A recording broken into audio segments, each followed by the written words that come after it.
Good day, everyone, and welcome to the third and final installment of the Williams HR Law LLP Hotspots Fall Webinar Series. I'm Laura Williams, Managing Partner of Williams HR Law LLP, and I'm joined by my esteemed colleagues, Alexandra Pressy and Ingrid Wabowo, who are both lawyers and workplace investigators at the firm. Every year we run different types of programs and learning for our clients and other organizations and associations, and we do a lot of corporate training, along obviously with the other things we do as lawyers and investigators. And so we're always mindful when we're asking you to give us some of our time to bring you what's relevant and what can really help you navigate the complexities just of today's workforce or workplace generally. And in thinking about three themes for the fall webinar series, workplace investigations had to make the cut. And the reason why workplace investigations made the cut is because they are one of the hottest of hot spots that are really challenging for organizations to navigate because, well, for a variety of reasons that we're going to canvas together today, but because there are a number of things that are true. Number one, particularly, coming from the pandemic time and the focus on social justice, there have been, and we've seen this across the board, a number of investigations, an increased number of investigations, required investigations in workplaces as a result of workplace harassment complaints, discriminatory harassment or discrimination complaints. The escalation of complaints generally has markedly increased. The other thing that's true is that external investigations, because of the complexity, can be quite costly, and a lot of organizations can't outsource all of the complaints that they're triaging to external investigators. So they need to level up their internal competence and capability to conduct internal investigations. And then the other thing that just is a reality of the workplace investigations realm right now is they're being tire kicked, pressure tested, and challenged increasingly by decision makers and also lawyers that get themselves suited up to represent individuals that aren't happy with the outcome of the investigation process. So that's why it's so important for anyone undertaking a workplace investigation to level up their acumen so that they can ensure that they're conducting the process in a manner that can best withstand scrutiny. So with that, in terms of how we're going to go about the time we have together, Alex, Ingrid, and myself decided that what we're going to do is, based on our curated theme of the sub themes that relate to workplace investigation, we're going to try to traverse as much of it as possible, but we're going to do it in a kind of a fireside chat type manner. And we want to encourage you to use the Q&A box. Please, if you have questions, add your questions in. I may inject certain questions into our discussion as we move through, but certainly we plan to provide some time for Q&A at the end of the webinar. The other thing that we want to do right from the outset that I think is so important is just to validate some of what we know to be true, being under the hoods of, I say this all the time, but it's the truth, hundreds of organizations across industries and sectors, by asking you a few questions through a Slido poll. And so you'll see the polling show up when we ask you please to participate, because it's going to also help us to, number one, I said validate, but also to make sure that we may camp a little more on some of the themes as we go through, more than others based on your responses. So let's start off with the first question, being, validate this for us. Have you observed in your organizations an increase in the number of investigations that have been conducted over the past year?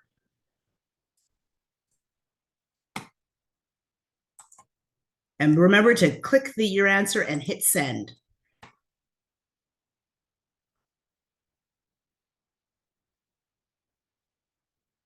Okay, it's adjusting. All right, so we see that the yeses have edged out the nos. And so it does validate that for many organizations, that yes, investigations have increased over the past year. Let's go to the next question, which is, does your organization primarily conduct investigations in-house?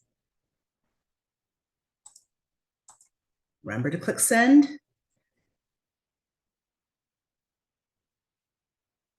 And just as we expected, again, because of cost pressures and other realities, it's a significant and resounding yes that most of you do conduct your investigations in-house.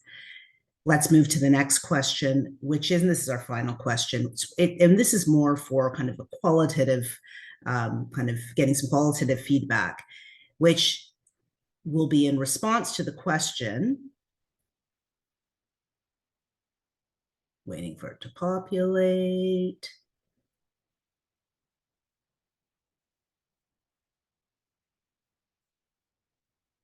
When I'm waiting, I always hear the Jeopardy music in my head. For some reason, the question is not coming up. Why is that? Ah, here we go, Eureka. So, what do you find challenging about workplace investigations? So, again, just assuming that there's complexity, and if anyone says we're investigators, we know they're complex. So just think about it. Is it the cost? Is it the time? Is it and when you say also opportunity cost, is it what aspect of it? Get evidence gathering, interviews. There could be any myriad of things that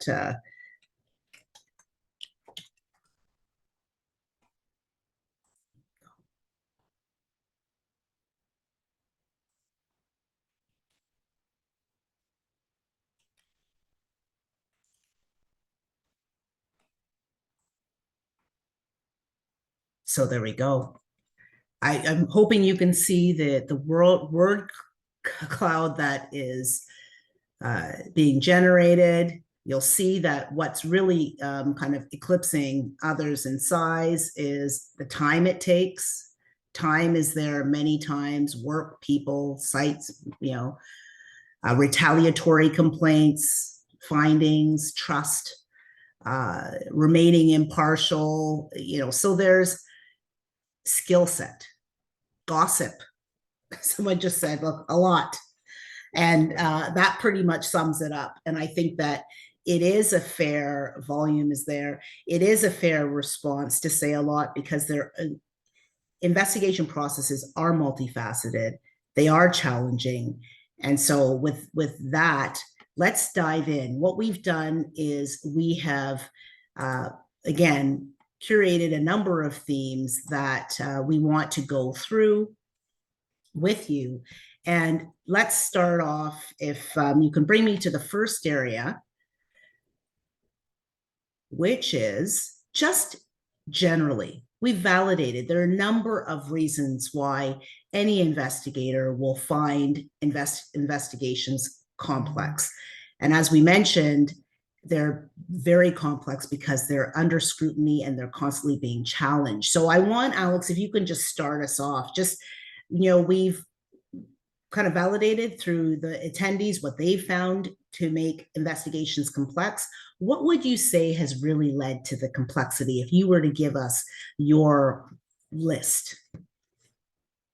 That's a great question. And, unfortunately, I really don't like starting off webinars on the traditional lawyer answer of it depends, but it depends in the circumstances because realities are different for different organizations. But certainly, as you've said, in the hundreds of investigations we've conducted and, all the ongoing processes we've had and how we've seen them morph, there are a couple of trends that I'm going to pull out. One is certainly the volume.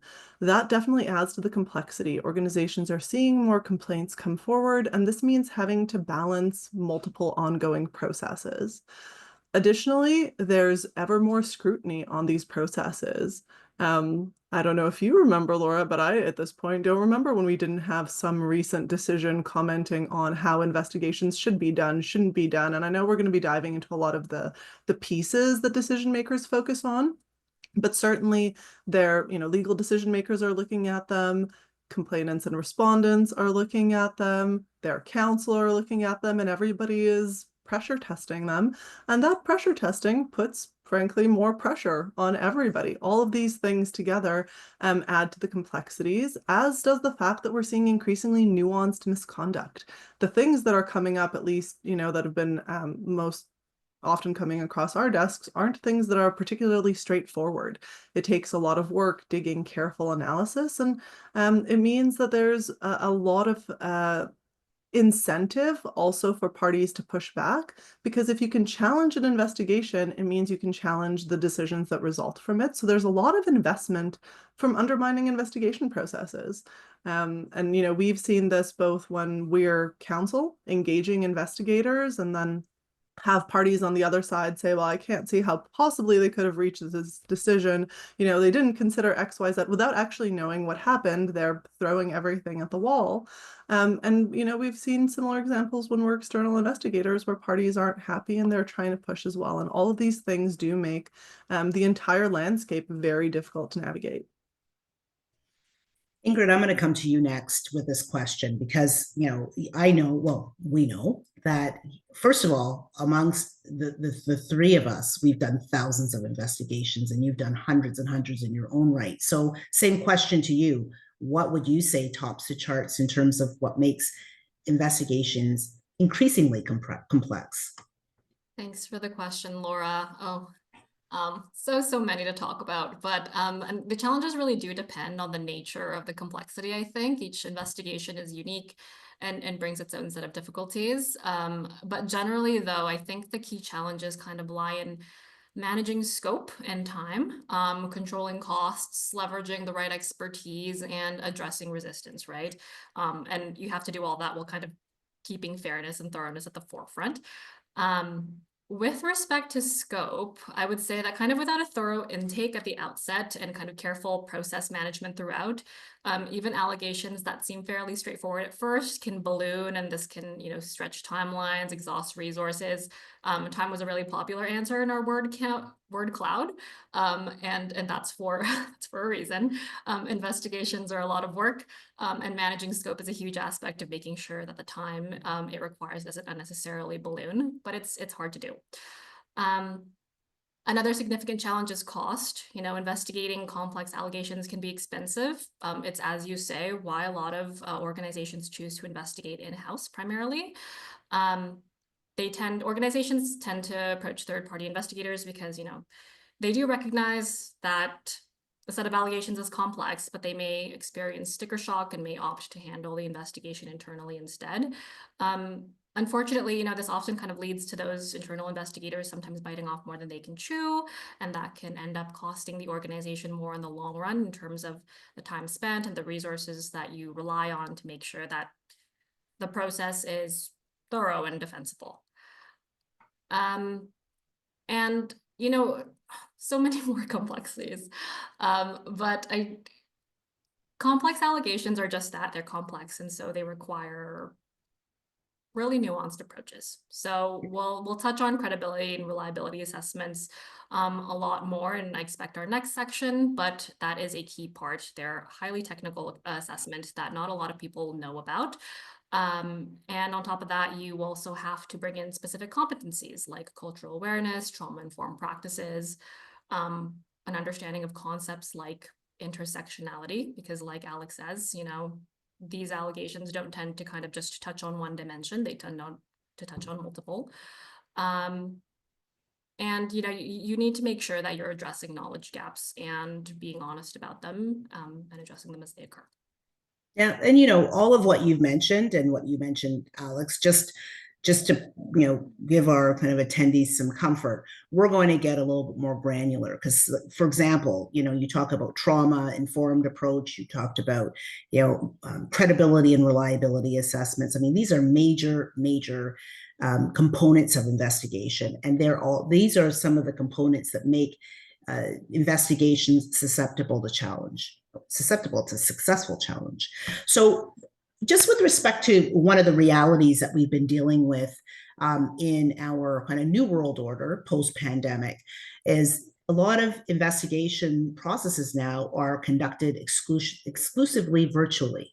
And, Alex, certainly one thing that you and I can recall is, back in the day pre-pandemic, we would schlep our printers and all of our we had kits. We would go on site, and it was planes, trains, and automobiles. We would travel all over, and in some cases the country, conducting investigations. But now we're in a new world order, as I mentioned, and they're conducted virtually. So has this created any challenges, and how should investigators that are investigating remotely or virtually, how should they adapt their approaches so that the caliber of the investigation or the integrity isn't undermined or compromised? I'm just smiling because I'm remembering those days with our portable printer. It's certainly a different era, as you say. We'd go somewhere, set up shop, have to find a confidential boardroom where nobody would know who we are or what we were doing. So I am going to address the challenges. I'm also going to take the liberty to point out that there are some opportunities here as well. With respect to the challenges, though, one of them is that you don't get to see people in person. And sometimes that makes them, that causes them discomfort.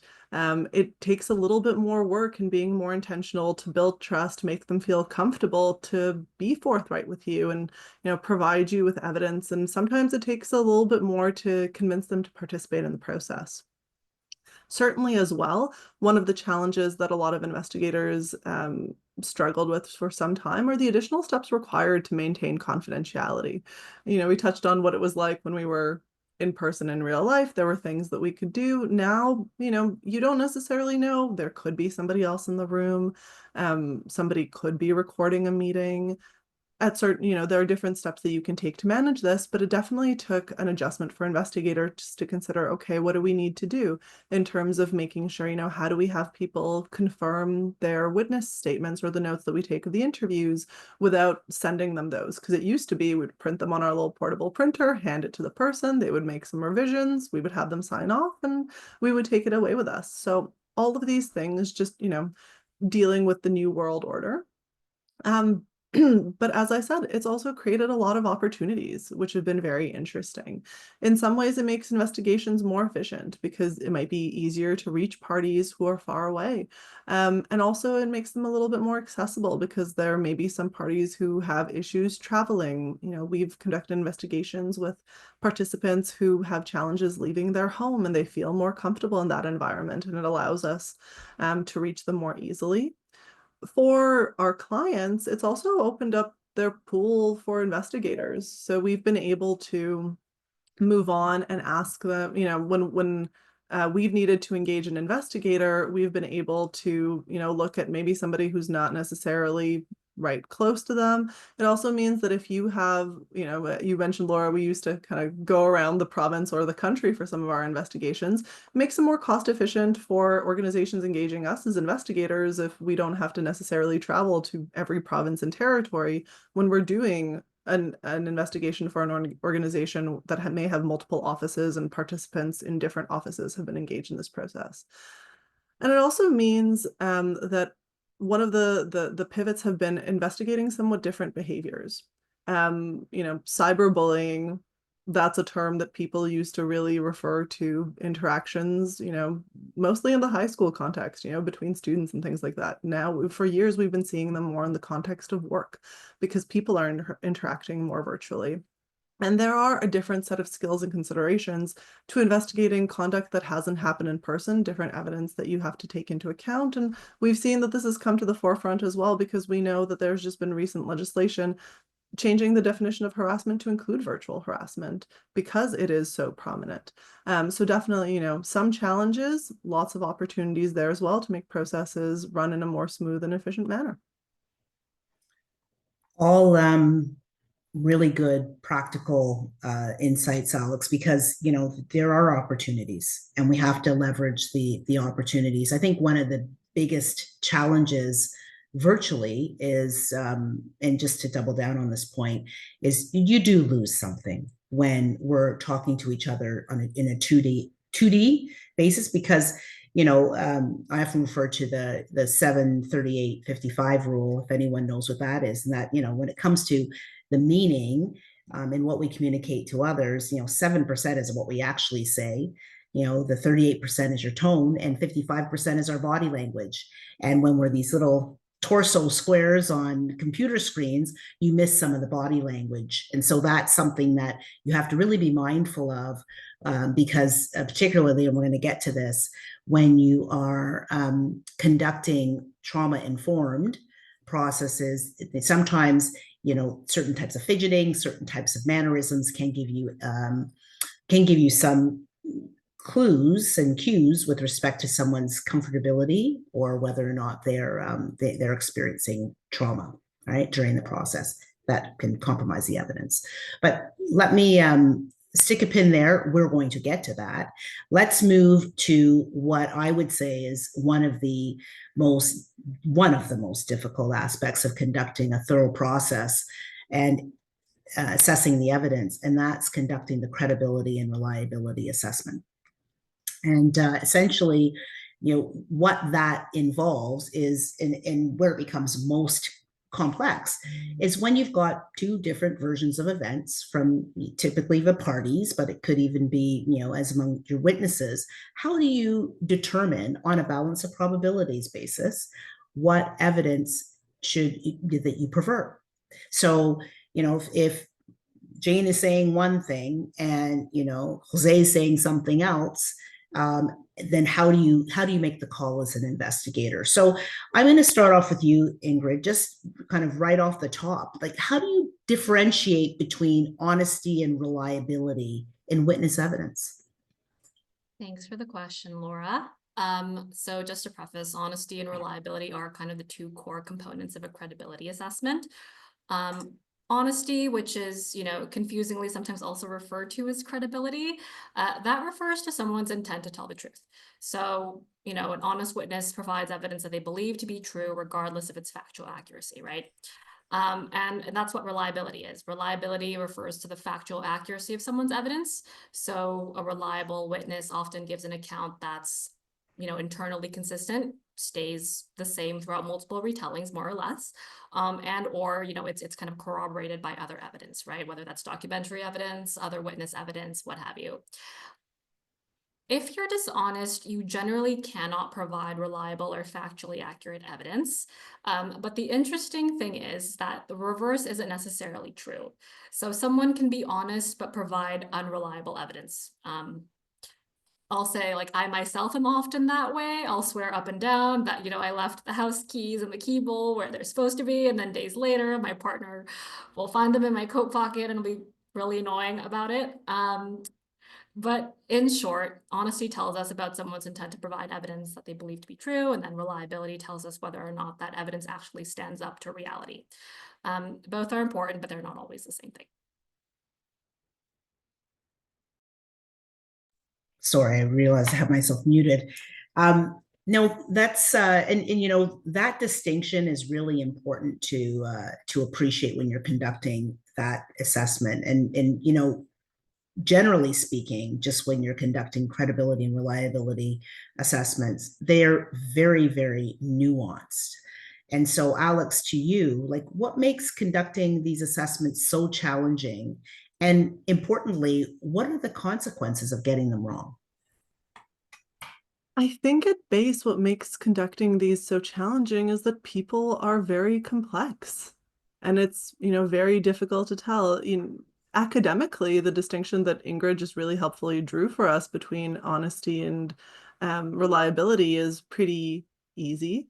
However, in practice, it doesn't work quite as well always because, you have to look at things like plausibility. You have to have sometimes a pretty good understanding of the context in which the person is operating to understand if a mistake is an honest mistake or if, in fact, it's the case that they are purposefully being dishonest somehow.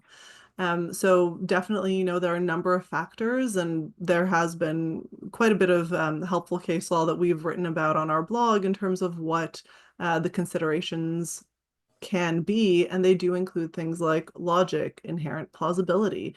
You know, is there any other corroborating evidence? Is there motivation to be dishonest? Lots of different aspects that, you know, you might draw on, and there's no specific fulsome checklist or formula. It's really going to depend on the specific circumstances. One of the things that's, you know, absolutely true to keep in mind is that these sorts of assessments take a lot of training and experience. You know, there are things that there may be corners that you can't see around the first time you do it, or even the 10th time you do it, or the 100th time you do them. And, you know, that's part of the reason why we, when we can, well, investigators generally, we recommend should investigate in teams, and we investigate in teams because we see different things, and that definitely helps us. The challenges of getting it wrong is that, you know, where you have evidence that is, there's not too much documentary evidence, it's really reliant on people's oral evidence. And sometimes you have a situation where you just have two versions of events. You know, it's a she said situation, for example, and you have to determine which one is correct. The consequences of getting it wrong might mean that your findings are not reliable and you're not setting up the decision maker for success. And again, it can be often a very slim line because, for example, how do you reliably say, well, what's the difference between consistency in evidence and collusion? You know, is everybody telling you the same version of events because it's true, or are they telling you the same version of events because they rehearsed it and, you know, have an agenda? And that's not something that's very easy to parse out. It definitely takes a lot of time and, you know, a lot of careful evidence assessment. And that's such an important thing to take into account. And one thing I'll just refine there is sometimes collusion isn't, it's not, you know, malicious or even intentional. Sometimes by the time you get to the investigation process, there's been a lot of chit chatter and rumor milling or direct discussion.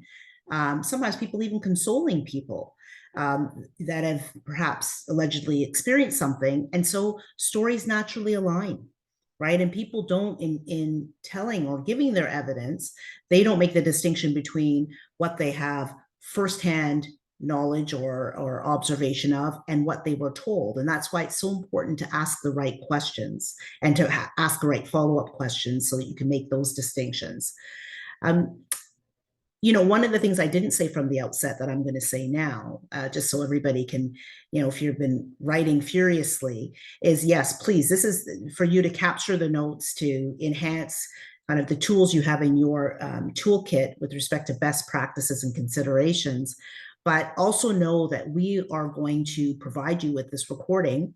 At the end, we'll send out a link to it along with a best practices checklist, almost like a guidance document, just to give you some additional considerations, a number of which we're going to discuss today. So just if you feel that you're kind of need to capture everything, know that you're going to receive the recording and you're also going to receive the a guidance document. That's not to say we want you to log off now. Please stay on because we do want you to enhance our content with your questions and to hear the Q&A at the end, because I'm not sure the Q&A is going to be part of the of what the ultimate video that's sent out. So just moving along and speaking about best practices, we've just talked about some of the technical aspects as well as importantly the consequences. So, you know, what are some of the best practices, Ingrid, that investigators need to keep in mind when conducting credibility and reliability assessments? So first, I'd say just as a foundational best practice, just make sure that your evidence gathering is thorough and comprehensive. And that's because credibility assessments are based on evidence and, you know, they can really only be as good as the information you have to work with. Next, I would say that, you know, make sure that your analysis of the evidence is thorough, and that really means kind of parsing things out and diving into how often a participant's evidence is corroborated or contradicted by other sources. Patterns matter, so look closely at what fits and what doesn't. And I've previously touched on this before, but another best practice is to consider the potential impact of trauma and how that can impact someone's credibility. Investigations often deal with heavy stuff, and trauma in particular can influence how someone remembers and recounts events. So that should be factored into your assessment with a lot of care and understanding. And finally, I think it's just important to keep in mind what a credibility assessment is and isn't, and that's a bit tricky. So a credibility assessment is a complex analysis that helps you evaluate the overall credibility and relative weight of each person's evidence, like what Laura said at the beginning. And it's a great tool to help you reach factual findings, right? Especially in he said, she said situations. But it isn't an all or nothing proposition. So, you can find someone to be credible on one point or one aspect of their evidence and less so on another. And that nuance really is critical to reaching fair and balanced findings. So, for example, a really common thing that we encounter, and I'll say most often with complainants, is that we'll find that they are highly detailed with respect to the when, the where, who was present for this incident, like all of those contextual details. But when it comes to their interpretation of the respondent's actions, after listening to other folks, gathering other evidence, we may find that it doesn't quite hold up. And so, we might find them credible and reliable with respect to those kind of discrete details, but when it comes to interpretation, that's a bit different. So in essence, thorough evidence collection and a kind of that nuanced analysis that considers factors like trauma and strengths and weaknesses and all that, those are absolutely key, I'd say. So much more to say with respect to credibility and reliability assessments. This is kind of a teaser and some of the key considerations, but just given our time, we're going to do a bit of a gear shift to talk about trauma-informed and equity-aware practices. And, Alex, I'm going to lob this your way. We know that investigators are asked often to confirm that we conduct our processes in a trauma-informed manner, but also, where you should conduct an investigation process in a trauma-informed manner and you don't, there could be consequences at the Human Rights Tribunal, for example. So give us a sense of what this means in practice to conduct a trauma-informed process. So at base, it means acknowledging the role of trauma in all aspects of the process, which again, sounds somewhat simple, is very complex in practice. If you're investigating with a trauma-informed approach, you're focusing on what's happened to the person, what continues to happen to the person, instead of necessarily, why are they responding in a wrong way, or having a judgmental attitude to the way that they're responding to something and suggesting that there's something wrong with their response.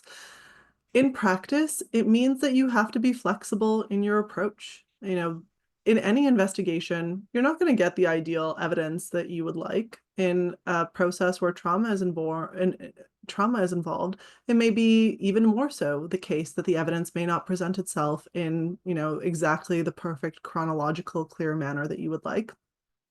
And in practice, what you need to do is make sure that you're setting yourself up for success by making sure that everybody is comfortable in the process and by acknowledging what issues are actually issues when it comes to the investigation and what things just aren't material. So from, at base, to make sure that you're conducting a process that's trauma-informed, one of the things that's important is knowing how to set up a safe and comfortable environment. And one of the key things there is to make sure that you let parties know, complainants and respondents, most importantly, that they can attend with a support person. That might be a friend, trusted family member. Often it's a professional. We've seen people ask to bring their counselors or their legal counsel to the investigation with them so that they have support. What it shouldn't be is somebody who's going to be a witness or have intimate knowledge of the factors and, maybe be called on to provide evidence. And we've seen that as well and had to explain, what the role of a support person is and isn't. It means allowing for breaks in the course of an interview. Somebody might very well get emotional. Maybe they need to step away, and they should be told off the bat that that's okay, it's expected, and it's fine. That's not going to be something that we hold against them in any way. Frankly, sometimes I need a break after, an hour and a half into a 3-hour interview. Everybody could use a little bit of a wellness break, and, expectations should be set accordingly. In person, when we conduct interviews, some of the things maybe, just making sure that people have access to a glass of water, having tissues on the table. As Ingrid said, it's often heavy stuff and people do have emotional reactions. You may even also want to consider having something for them to do with their hands, having a fidget toy or something that they can play with nearby. It might be as simple as having a pen on the table or, a business card that they can twirl around. And one of the things that, really kind of prominently comes to mind for me, Laura, whenever, and you've heard me say this, whenever we're training on these things, is the situation that we had now some years ago where we were investigating and the respondent was so upset by the allegations, and he was in a boardroom that was a boardroom of the organization. He was just picking at his face so much. He had nothing to do with his hands, and he picked himself bloody. Like it was just because that was his take. That's how he was trying to deal with the emotion and the stress. And so having something that people can do with their hands to relieve some of that anxiety can also help. Importantly, in practice, again, you want to have a transparent process. It shouldn't be a gotcha. It's not an interrogation. It's not an inquisition. You're there to be curious and gather information. And so everybody should know exactly what the role is, and that helps make sure that that you're not going to be inadvertently eliciting a trauma response. You have to be careful about the kinds of questions that you would ask. And like I said, you have to understand what evidentiary issues are going to be material. And I know this has shown up in a bunch of what we've talked about. We could spend days just talking about this, but not every gap in memory, not every inconsistency means that somebody isn't credible or reliable, and that you can't take them at their word on some evidence. And, it takes a lot of practice and training, frankly, to differentiate between those two. Thanks for laying those considerations out, Alex. And you through the storytell, you reminded me of that situation, which has always kind of been, for me, it's been one of the times where, and that's the kind of the reaction of that particular respondent, times where it was so evident to us that somebody was kind of in a trauma state. But there are so many other subtle things to keep an eye on. As I mentioned before, virtually, that's where we have to be a little bit more hyper aware of the need for breaks, of needs to check in, to ask how people are doing, because sometimes it's not as evident. One of the things that I just want to kind of do a minor gear shift to, and Ingrid, I'm going to put you on the hot seat here, is, we're in an era where equity and fairness is in sharp focus for many employees, including those that participate in investigation processes. So to you, what specific considerations do you focus on to maintain equity and fairness when working with individuals from marginalized or neurodiverse communities? That's a great question. And important and relevant. As Alex said, I think flexibility in the investigation process is key. So neurodiversity covers a wide range of neurological differences, and each of them will require different accommodations, right? So someone with ADHD might benefit from a structured interview with breaks, while someone with autism or dyslexia might require a completely different approach to feel comfortable and to feel like they can effectively communicate. It's also crucial to just consider how neurodiversity might impact how a participant recalls and presents evidence. So factors like memory, communication style, even sensory sensitivities, they can all play a role. So those considerations are important, not only in the way that we conduct interviews, but also in how we assess credibility. I know I've discussed it a whole bunch already, but it really does bear repeating. Neurodiverse individuals might express themselves or respond in ways that differ from, I'll say, neurotypical norms, and that should not be, misinterpreted as a lack of honesty or reliability. And generally, when you're thinking about these things, I think it's always helpful to just keep the larger goal in mind, which is, to create an environment that allows everyone to participate fully and fairly, and that also recognizes and respects the unique challenges that they face. Well, that kind of begs another question that is something that we see often, and that is sometimes, and we often see this with the parties in particular, so complainants or respondents, they perceive fairness as being provided with, if you will, an investigator that has lived experience similar to theirs.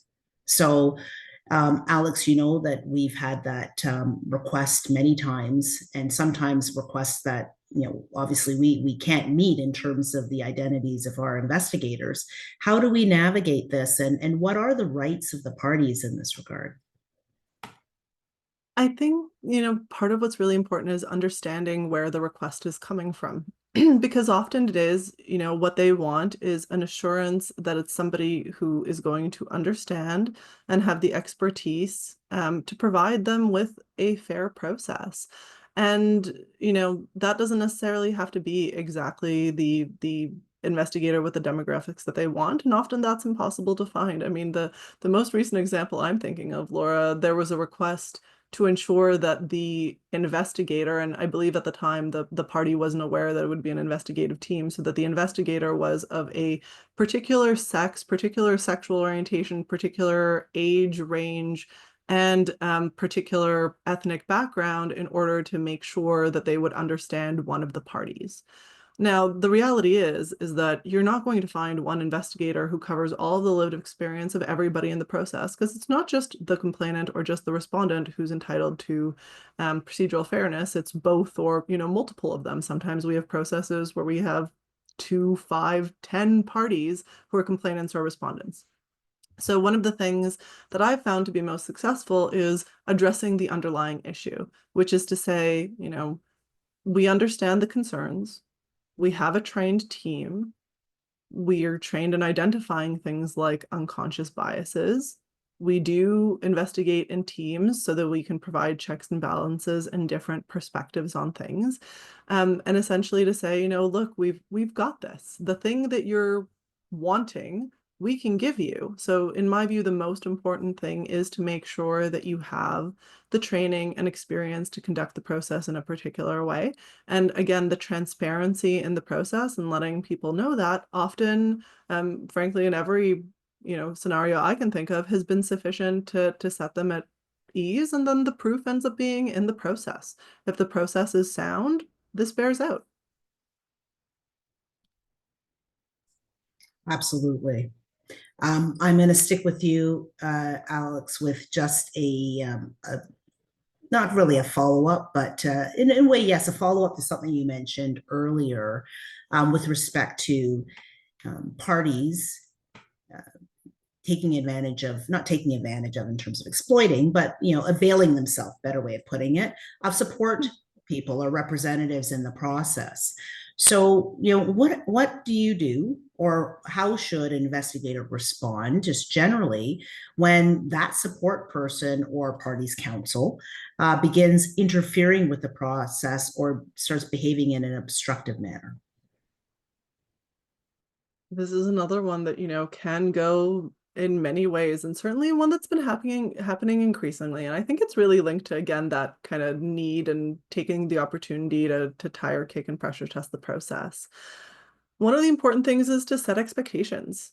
As I mentioned, make it clear what the role of the support person is and isn't. And sometimes that's enough to course correct. We had an interview, frankly, a couple of days ago where the support person started, making some comments. We had a discussion about their role. And at one point they caught themselves and they said, well, I'm speaking for so-and-so and I shouldn't be. And we were able to say, well, yeah, you shouldn't be. So that's good to know. Sometimes it's not that easy to course correct. And we've had processes in which, the support person comes in, demands all sorts of things, attempts to answer questions. Often in the case of counsel, they'll be obstructive because they're attempting to put together a legal claim or something like that. And again, they mistake the nature of the process. So one of the things that you want to do as an investigator when you're faced with the kind of tone of, you are doing this, you've put this person in this position, you're the problem, is to make it very clear, essentially a back to basics. We're investigators. We are independent and impartial. We understand that, a party may be aggrieved, but we have nothing to do with that decision. We also didn't decide to launch an investigation. We're simply here doing it, and we're doing it in a way that is fair to all parties to make sure that they have an opportunity to be heard. So the back to basics approach, generally I found has worked. When it doesn't, because sometimes it doesn't, parties don't come around, they continue to be obstructive. What's important is to stay true to the process and not allow yourself to be compelled to change it in a way that's going to compromise the integrity of the evidence you're gathering and the decisions you're making, just to appease one of the parties. You can certainly, where there actual accommodation needs. So, pursuant to human rights legislation, somebody needs a process to be adjusted in a way that'll make sure that it is equitable. Absolutely. But, somebody has a preference of, they don't want to meet with you, for example, and they just want to answer in writing. We've had counsel say, well, we want our client to have an opportunity to answer in writing so we can review the answers and make sure that they align with our strategy. That's not how investigations work. That, in fact, is completely counter to the whole proposal of giving people an opportunity to come and give forthright evidence that is their own independent recollection. And so that's the sort of thing that you have to feel comfortable to say no to. 100%. But it does get tricky. It gets very tricky. And, sometimes, and you've given examples of this, but sometimes counsel in particular can get very, very obstructive with respect to, proceeding with the investigation process. And sometimes what we've encountered is counsel loses sight of the fact that we're not opposing counsel, right? And when you're an investigator, you're not in a counsel position. So there's some, different strategies we use as an internal investigator. If you do find that, you're in a position where counsel could be, kind of coming hot and heavy at you, you should reach out to your legal counsel to get guidance on how to navigate it. Because oftentimes the legal strategy is to kind of put the investigation process in a position where it can be susceptible to successful challenge. So you don't want to fall into any traps. So just make sure, I would strongly suggest that you get some guidance when it gets particularly acrimonious or challenging with counsel or other support people. All right, in the interest of time, lots more to say there. But again, I'm shifting the gears for us to talk about organizational reviews and investigations. So that's the next sub-theme that bears some camping on, because one thing I will say that was a kind of profound reality, particularly kind of with the focus on social justice over the past number of years, is that there are a number of concerns that come forward about systemic concerns as it relates to fairness or discrimination or institutional discrimination that can be dealt with more constructively in the context of an organizational review versus an investigation. Making sure that you make the right call, though, is really, really tricky. And understanding the distinctions between the processes is another thing that we want to discuss, because it is nuanced. So, Ingrid, I'm going to lob this your way. Like, how do organizational reviews differ from workplace investigations in terms of scope, purpose, and methodology? Yes, so I'll break it down the way you have, Laura. I think that's helpful in terms of scope, purpose, and methodology. With respect to scope, I would say reviews focus broadly on systems, culture, and policies affecting the workplace as a whole. Investigations tend to focus on specific allegations involving specific individuals, so broad versus narrow. Regarding purpose, I would say reviews aim to identify kind of systemic issues to generate recommendations, and those recommendations have the aim of kind of ultimately improving the workplace in some way. Whereas investigations seek to make, findings of fact and potentially conclusions of policy and law, depending on your mandate. And I think finally on methodology, reviews use a large variety of tools, such as, surveys, focus groups, and also just, individual interviews. Investigations tend to rely on, I guess more tried and true evidence gathering techniques like document review and witness interviews and all that. So I would say that's your, very broad primer on those two processes, which are distinct and which we've conducted many of at this point. Right. Well, just to get a little bit more granular, Alex, like what are some of the key indicators that suggest that an organization should conduct a review rather than an investigation, or vice versa, as the case could be? Really, it's tied to some of the issues that your question to Ingrid highlighted. But with a review, you're looking at, is the issue systemic, or looking at your systems and processes. So we've conducted reviews into things like, is there systemic discrimination or systemic racism at this organization, or is the complaints escalation process and workplace investigation process reliable such that it allows parties to bring forward concerns and allows them to be addressed in a particular way. We've looked at, other culture issues like, are there barriers to advancement in an organization for a specific demographic? Those are pretty big, broad questions, and there aren't necessarily respondents per se. There's not one person on the hot seat. It's a question about culture and practice, often over time, sometimes months, years, decades even. And with a review, what's really key is there's a desire for recommendations. It's identify if this is the issue, and now how do we fix it? And that's not something that you're doing in investigations, because in investigations, there's somebody on the proverbial hot seat and there's an intent for discipline to occur if necessary. So it's focused on specific people, specific parties. With a review, it's a much more holistic approach because, again, you're looking at, okay, what are the next steps we can take? How do we move forward past this? That's built into the process because it's not about a specific person. And those are really the things that you're going to need to keep in mind as key indicators to determine which path do you go? What are you ultimately looking for here? It's going to include things like, are these parties still in the workplace? Who's raising the concerns? How particularized are they?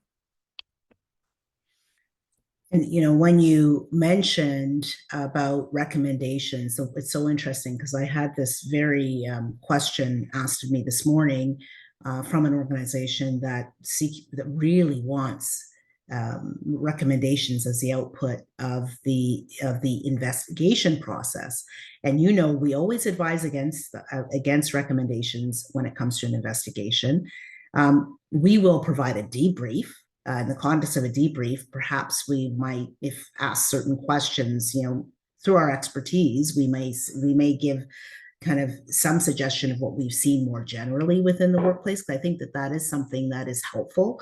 But recommendations can be, weaponized against an organization. So if you have in the investigation report, these are all the things that we recommend should happen to address the issue, you may actually be opening yourself up to the exposure of somebody saying, well, why didn't you have these things in place? And they suggest that you condoned certain conditions that actually gave rise to the hazard. Let's say if we're talking about workplace harassment in the context of health and safety, of the workplace being unsafe. So the recommendations, we always caution against investigators making recommendations, and we in no case will we do so because we just don't think it's helpful. It can be problematic. And so just to kind of stick with you there, Alex, with respect to key considerations. So what would you say are some of the key things investigators should keep in mind when conducting a review that was initiated by specific allegations or concerns? That's tricky. It really is. And I think the key consideration there is you have to be conscious that specific allegations may again come up and you have to know how to handle them. You have to have a strategy in place. It's not really something that you just, fall into because you don't want to misset parties' expectations either. So if you are, let's use systemic discrimination as an example, going in to conduct a review where there are concerns of systemic discrimination, it's very possible that a party may come to you and say, well, I experienced this behavior from so-and-so. Now you're aware of an allegation. In theory, through you, an organization is aware of, if not a complaint, an incident that needs to be addressed. And so it's very important to, again, set expectations up front, be transparent with the parties in the process launch communication strategy, in communications to them, that this is not an investigation, and that if you become aware of something like that, you should let them know that they should escalate it to the appropriate person internally. As the reviewer, you may also need to advise whoever your instructing contact is that something this has come to your attention, and that you told the party to go and escalate it, because they may have additional steps that they need to take. But then, depending on the scope of it, you also have to be flexible, because whatever you learned may require another process. There may have to be an investigation launched concurrently with the review process. It may also be that the process needs to be paused, or that you need to pivot temporarily to deal with an issue that needs to be addressed before you can really get into that holistic, understanding of everything that's happening that a review is meant to be. All right. Again, let's move to another theme, which is all about the pitfalls. And what I'm going to ask both of you to do is to kind of train your expertise, your expert's lens, on the pitfalls from two kind of vantage points. So, Alex, I'm going to ask you just generally, first of all, what pitfalls are generally present in that can undermine investigations across the board. And then, Ingrid, I'm going to turn to you, just giving you a heads up to focus on more. What are some of the common issues, common challenges that cause internal investigations to derail? So, starting off with you, Alex, what would you say the common pitfalls in workplace investigations that organizations generally experience, whether they're conducted externally or internally? I think one of the big ones is not knowing exactly what you're supposed to be investigating. So not having the triaging in process to identify things that merit an investigation. And often still we see in organizations relying on having a formal complaint that comes forward, when the reality is that, for example, with harassment, you have to investigate all complaints and incidents that come to your attention. Even if the party doesn't want to make a complaint, even if they tell you they'd prefer that you didn't, and quite frankly, and we've had these situations, even if they say, I will not participate, and if you ask me to give you evidence about this person, I will lie, even in all those circumstances. And so that's something that's really hard for organizations sometimes to overcome, but not advancing those things to an appropriate investigation can create a lot of issues. Another one is not choosing the right investigator. And that's for a variety of different reasons. One is definitely skill set and training. We've talked about all of the things that need to happen. A certain investigation may need an investigator who investigates with a trauma-informed and equity-aware lens, and you might not know that that's something that you need before you dive into it. So, you may need to select that proactively. Another issue is that it's not just capacity in terms of skill, it's capacity in terms of time. When you have too many things on the go, and you have an investigator who might be an amazing investigator, and this happens often internally. We see that people have definitely the skills to conduct an investigation, and they don't have the time to do it because they're mixing, they're trying to balance it with all of their other business responsibilities, and that can create a very significant challenge and problem. So those are sort of my hot three. I could spend a while on this, but in the interest of time, I think I'll stop there for now. Well, we're also kicking up other pitfalls, as we just discussed, generally the other themes. But Ingrid, over to you. When conducting internally, what say you? What are the pitfalls? So I would say when it comes to internal investigations, one of the most significant risks is, mishandling or compromising evidence due to delay. When investigations are assigned as an additional task to someone who is already very busy and has a full workload, essentially, the work is sitting on the side of their desk. You might be overlooking or rushing key steps, which can lead to just incomplete documentation and missed opportunities to gather really the critical evidence, right? And that really kind of speaks to an instinct among organizations that, I've kind of touched on at the very beginning, to handle investigations internally because it seems easier or cheaper. But in practice, it's frequently the opposite. So internal investigators may find that they lack the training or the expertise required to navigate, particularly complex investigations. And that can really result in, again, prolonged investigations, errors in the process, or findings that don't quite withstand scrutiny. And I would say as well, just for internal investigators, I would say that a common issue is kind of assigning the investigation to someone who kind of lacks sufficient independence. So, for instance, an HR professional or manager investigating their own, I guess their supervisor or someone, an senior leader that you're essentially reporting up to them. And so, kind of ignoring that a reporting relationship might bias you, or at least result in a perception of bias, which is often just as bad. We focus on the pitfalls, which sounds like, we're casting clouds. So let's part the clouds for a minute here and let's talk about how investigators or investigation processes can be enhanced to proactively address some of what you've identified. What do you say? I'll start with you. So definitely one of them is to determine capacity to conduct a process and be realistic about it. Do you really have the time to give it the attention that it needs? Because if you don't, as Ingrid said, it could cause more liability because there will be challenges, there could be, compromised evidence, things like that.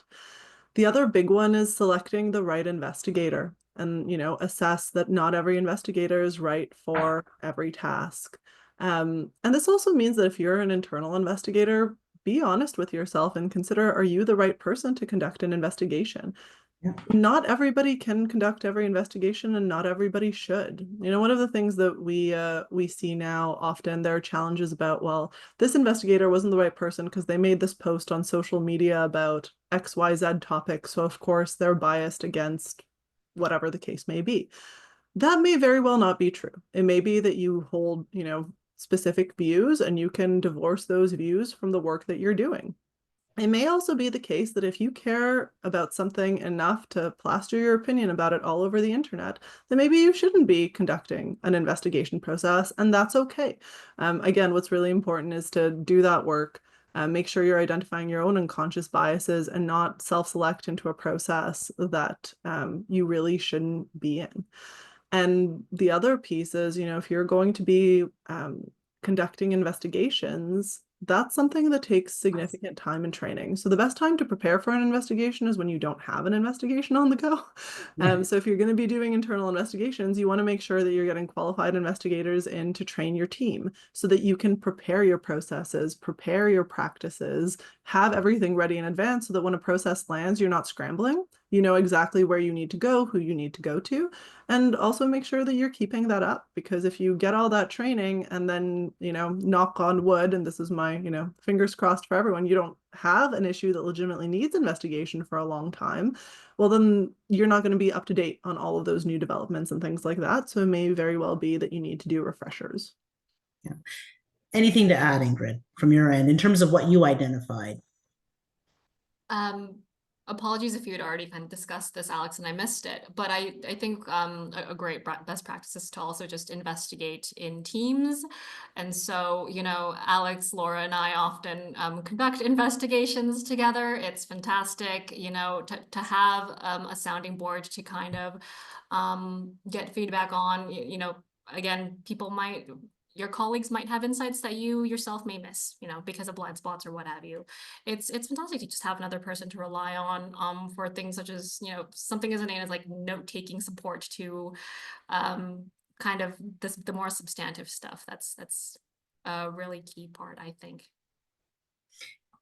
So just as we're getting to kind of near the close of what we want to cover, I want to remind everyone, listen, I know based on the subject matter that there should be a lot of burning questions at your end. It may be that we're covering it as we move through, but certainly populate your questions in the Q&A.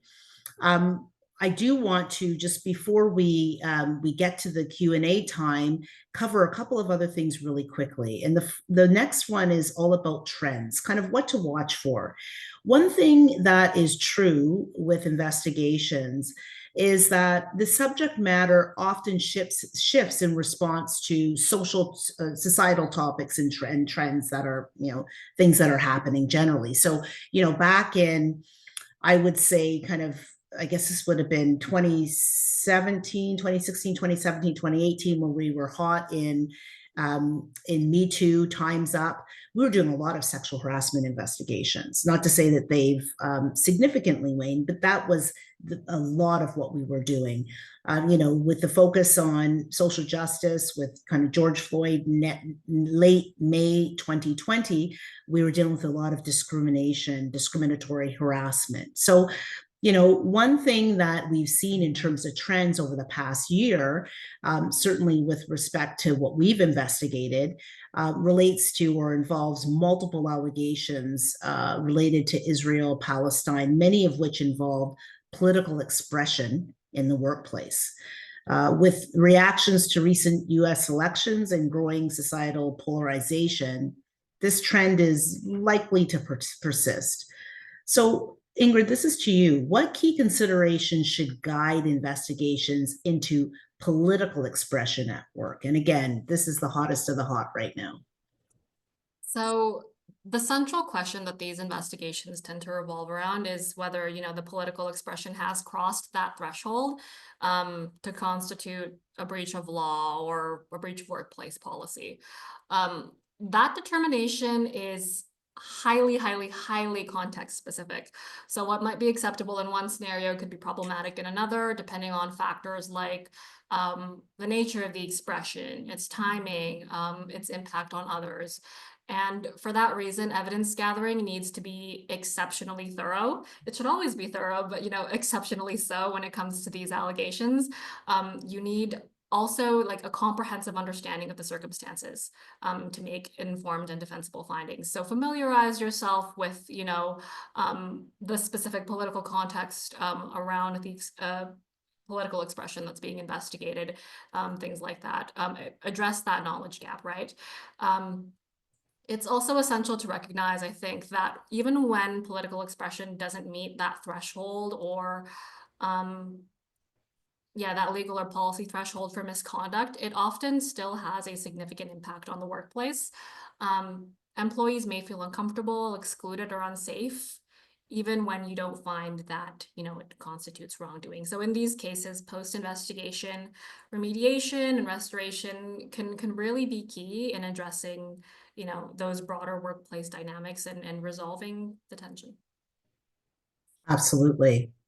Sticking with trends and just being mindful of time, Alex, one of the unfortunate trends, and this is why we're focused on investigations in our hotspot series, is that, they're coming under increased legal and occasionally public scrutiny. So in that respect, what key steps or investments should organizations prioritize in order to strengthen their investigation processes? Well, one we've already talked about, which is training. The best time to, train your investigators is before you ever have an investigation that they need to conduct. Globally, though, I think it's really important to take a really close look at your policies and your practices, your procedures, exactly how you do this. So you need to assess what you're doing. And if you don't know how to assess that, you need to get help to assess that because you don't know what you don't know. And often, you do need an expert lens on that. So certainly, we've done quite a bit of work, as Laura, in assessing or reviewing or even helping to build investigation processes or even, investigation departments in large organizations. And obviously, different assessors do it differently. We always have used our proprietary gold standard, which is a 10-part process to assess and provide recommendations on how to appropriately craft an investigation process. I'm not going to get into it in detail because I can't possibly do it justice in the time that we have. But the point is that, the best time to look at your investigation processes was, frankly, probably 8 years ago when harassment legislation, when harassment came into occupational health and safety legislation. But the next best time is right now. So as soon as possible, make sure that you take a look, make sure you're tightening things up. And again, be realistic about the best manner in which to investigate something, which is a case-by-case assessment. It may very well be that your team is trained enough and set up well enough to do 90% of the investigations that you need to do, but there will still be outliers that won't be appropriate to be done internally if they're against a very senior leader, if they are related to very complex issues. They may very well need to be external. So, keep that in mind. Reach out to your council, reach out to your network, make sure that you know who to reach out to in case there's something that you can't deal with internally, to make sure that you don't create more liability and headache for yourself. Well said. Okay. So we are getting close to our Q&A. So if we want to just move Alex to the next. There is one more theme. Well, Laura, we often get questions about restoration. Given that Ingrid and I have been on the hot seat for so long, I think it's only fair that it's your turn. I'll take it.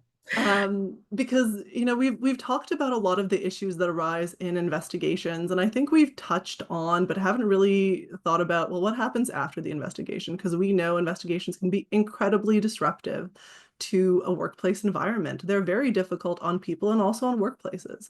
And one of the things that we've noted in our practice is that when organizations don't address latent issues that may have led to an investigation or arisen as a result of experience, there can be other problems that arise. There's fear, there's distrust, all sorts of things that can harm a workplace. So what are some post-investigation issues that organizations need to keep in mind, and how do they address them? Well, let me just double down on the one point that you make there, Alex, in your question, is that, once an investigation process comes to an end, it is not back to business as usual. So, oftentimes there is fear, there's mistrust, and sometimes with the delay and how long it takes to conduct an investigation, there's again, just a lost credibility of leadership. If there's allegations that are substantiated that lead teams to believe that leaders should have done something about a situation, or that they've condoned a particular set of circumstances, there are a number of things that it should be done and need to be done to ensure that there's rehabilitation of the workplace. So it could could take on a variety of different forms. At the end of the investigation process, again, you've got to navigate confidentiality that has to attach to the investigation process. But, one of the things that may need to happen is perhaps addressing policy deficiencies. It could be that there's training that's required, coaching of leaders.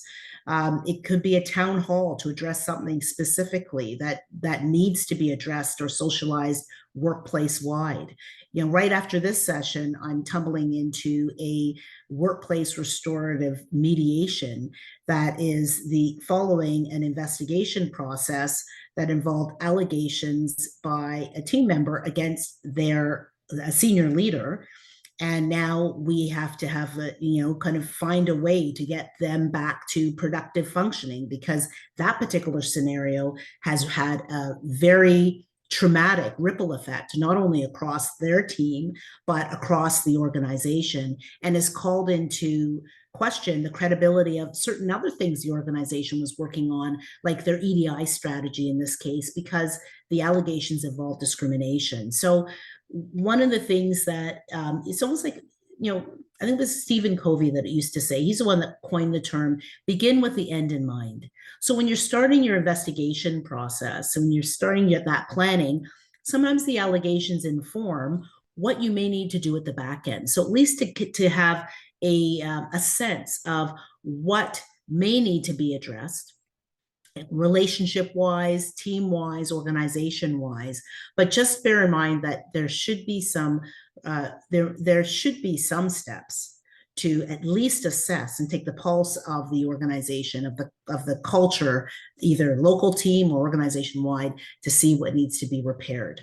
Because I spend a fair amount of my practice time on the repair side, being parachuted into cultures that are, fractured, or they're suffering some implications, and oftentimes those implications relate to the other side of an investigation process.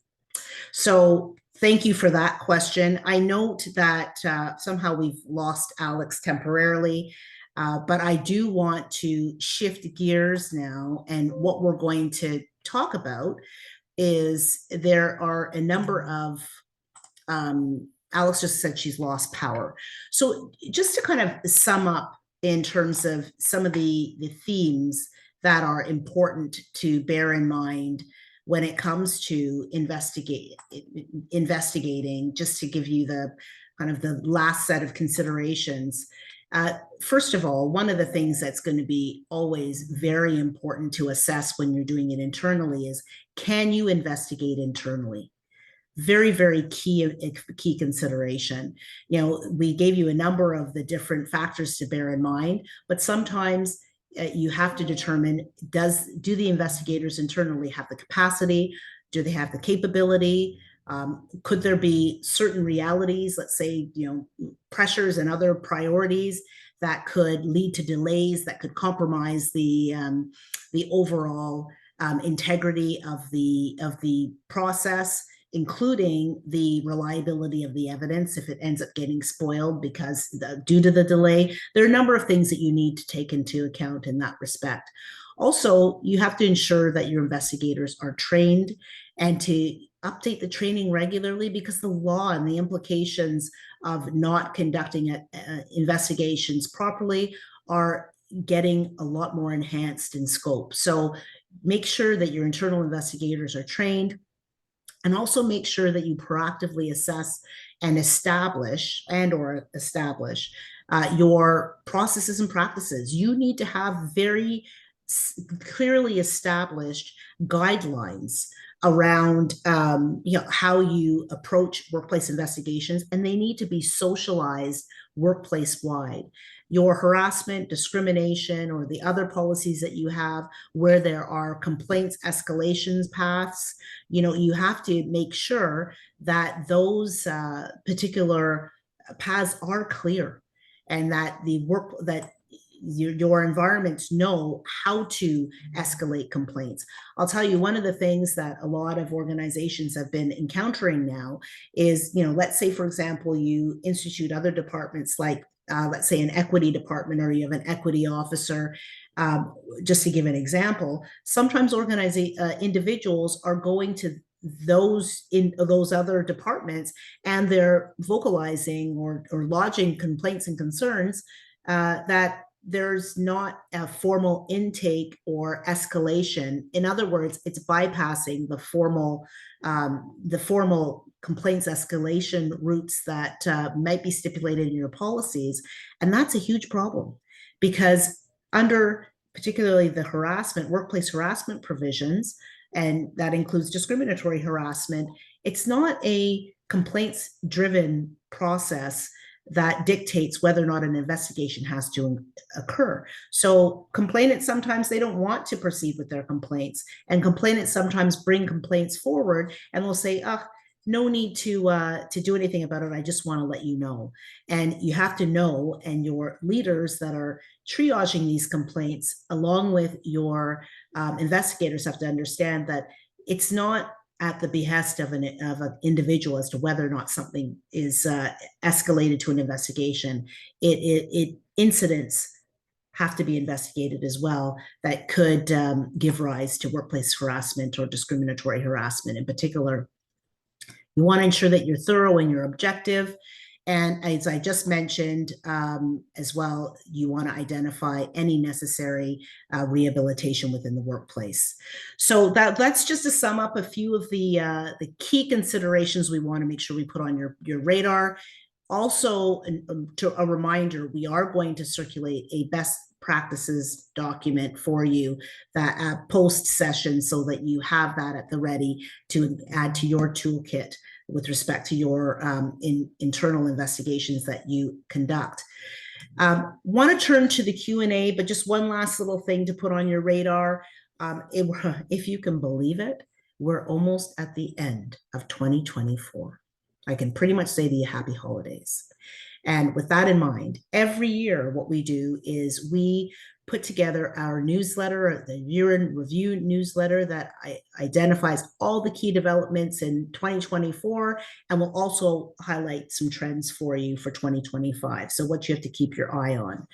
Just note that that will be dropping, as they say, soon, because it's going to be in December. But what we do is we actually have a live webinar that is going to be conducted on January 21st, 2025 from 12 to 1:30 p.m.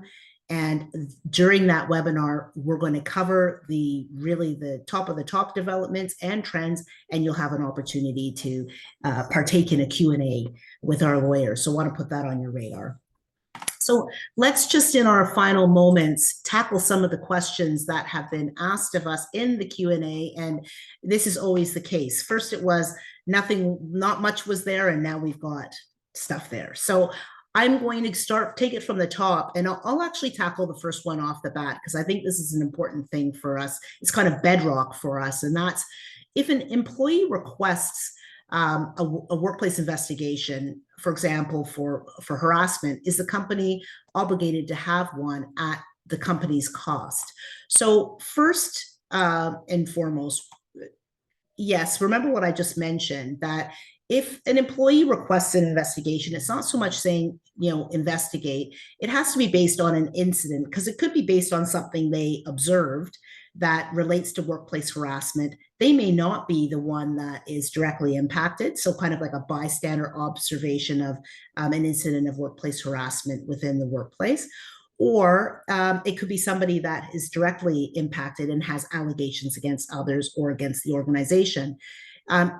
If it does fall within the realm of harassment, then it's not necessarily an optional thing.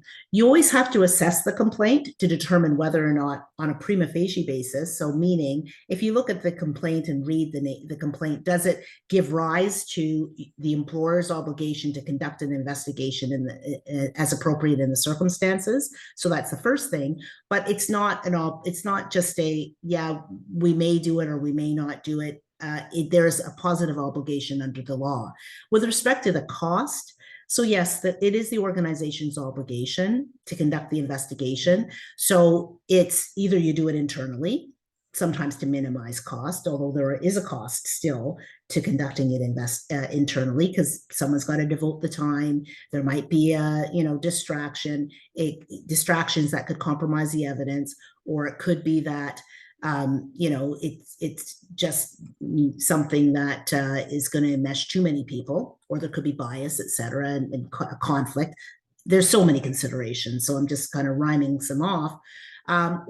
Yes, it would be at the organization's cost if it's conducted externally. So that is the short and long answer to that first question. Next question. What happens in incidents where the respondent uses neurodivergence as a reason to justify behavior during an investigation? Alex or Ingrid, which one of you wants to tackle this one? It's a big question, but is much as we can in short strokes respond.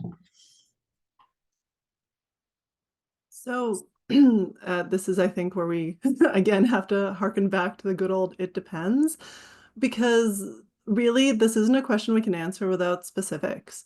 There may be some behaviors that an organization or investigator may perceive as problematic that are something that requires a legitimate accommodation. There may be some behaviors that are problematic and need to be addressed accordingly, even if neurodivergence or any other accommodation need exists. And so that's really going to be incredibly context specific, but you have to be aware that there is a spectrum and you have to be careful where you're landing on it.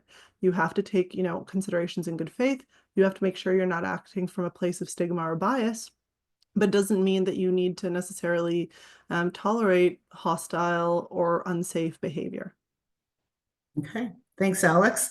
I'm going to go to the next one. Ingrid, this is over to you. As many investigations are virtual, is it okay to record the sessions, have AI summary enabled, etc.?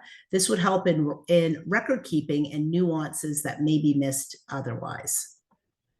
Right. Thanks for that. I think it really depends on the resources available to you. It's certainly an option, but we don't, make a practice of audio recording in our own investigations practice because we find that it often scares participants off. It is so important to ensure investigation participants feel comfortable to provide, candid, honest evidence, and audio recording tends to be a deterrent to that. What we do is instead, we take highly detailed notes. So we investigate in teams. There's an interviewer and there's a note taker, and our notes are highly detailed. So, they read almost transcript-like, although that's, not necessarily the standard you should hold yourself to. And then what we do is, provide the participant an opportunity to review the notes after they've been made and confirm the accuracy of them. And that review opportunity is generally, we found enough to ensure that, the nuances are still there and they aren't missed.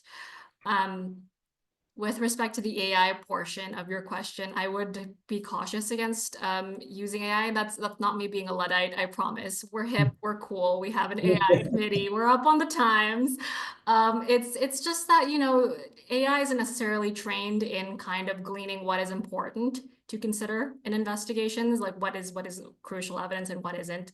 And so again, the nuances, if your goal is to ensure that the nuances aren't missed, AI might be counterintuitive to doing that. Okay. And just a couple of things really quickly to add to that.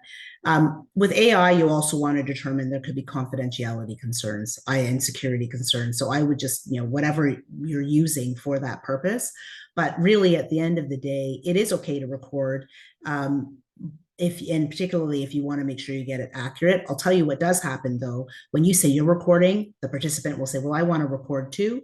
And so then you have issues with respect to confidentiality. So that's one of the other reasons why we don't record. I'm just trying to get through as many questions as possible. One that I'm just going to tackle as quickly as I can is, do you recommend that internal HR handles workplace investigations? My CEO is insistent that although I'm not trained, I should be handling. Well, you know what? Here's the thing. Yes, HR often conducts investigations. Sometimes it is not ideal. And it's not ideal, particularly when you may have allegations made against people that are more senior. Let's say if there's an allegation that's made against, we have one right now that's made against a CEO. So it's, there might be the optic of an inherent conflict of interest on the part of HR, but also HR is often administering the output of the investigation process. So, if you don't have an HR team and you can actually designate certain people as investigators, it can be tricky. So, it's possible. It takes a lot of, it does take very specific training, because the training that's important is to really determine and discern when you should be conducting the investigation and maybe when it does need to be outsourced. So we are going to just do the balance of the questions.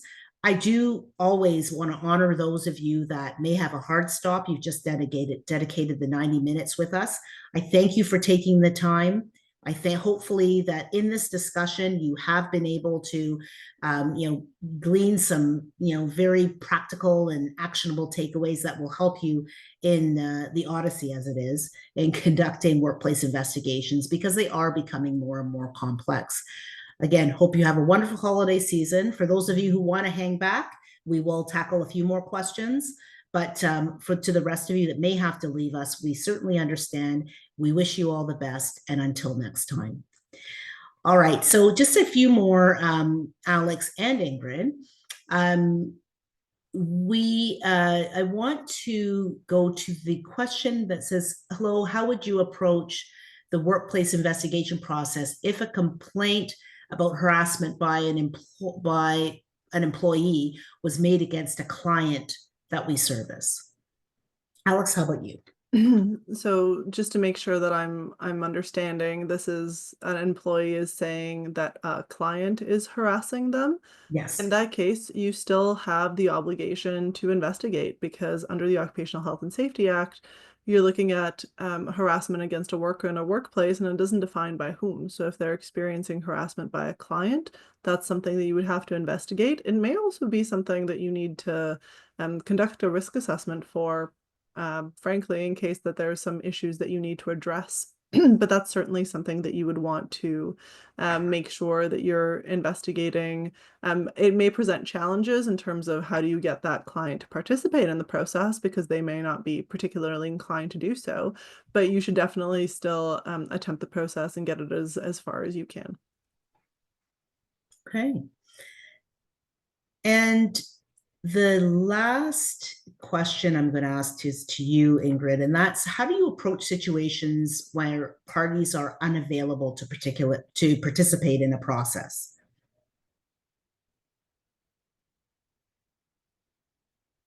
Sorry, I was having a hard time finding my unmute button there. There you go. Happens all the time. So, it's a common challenge that we've encountered. It's a frustrating but challenge, but it also definitely requires a careful and thoughtful approach. First, I would say it's critical to, kind of maintain documentation. So keep detailed records of all attempts to contact the party that is unavailable. So, that's key not only for accountability, but also for transparency, helps demonstrate that every reasonable effort really has been made to include the party. And when you're communicating, it really is important to make sure that the party is fully aware of the consequences of not participating, including that the process might just, proceed without them. You don't want to be heavy-handed with this or make it, come across as a scare tactic, but they really should understand that it is, an investigation is scary, yes, but it is ultimately to their benefit to speak with the investigator and provide their version of events. Like what is that saying? Speak now or forever hold your peace, essentially that. And then, while waiting for a party's availability to, become confirmed, you can also consider what steps you might be able to take in the interim. So, for example, we often conduct investigation interviews in the order of complainant, respondent, then witnesses. But if a respondent is unavailable, you might consider proceeding to interview witnesses, and then, you can circle back to the respondent later. And then finally, I would say, consider whether you already have enough evidence. So, for example, if a complainant is unavailable for an interview, you might have a written complaint from them that's detailed enough to represent their version of events. Just because a party isn't available doesn't automatically mean you can't continue or even conclude the investigation. The key really is to assess whether the evidence you have already allows you to make findings that are fair and reasonable and, well thought out.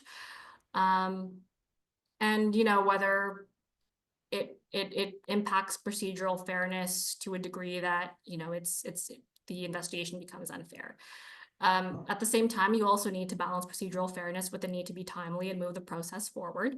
So, keep those two interests in mind, and yeah. Okay. All right. Well, with that, we have managed to get through our questions. There was a question about the January 12th, 21st webinar, and we'll send a link to that along with a link to this recording, as well as the link to the best practices document that we've promised. So Alex and Ingrid, thank you so much for your brilliant insights. And again, to the rest of you that have hung back, thank you so much for attending. And again, wishing you all the best.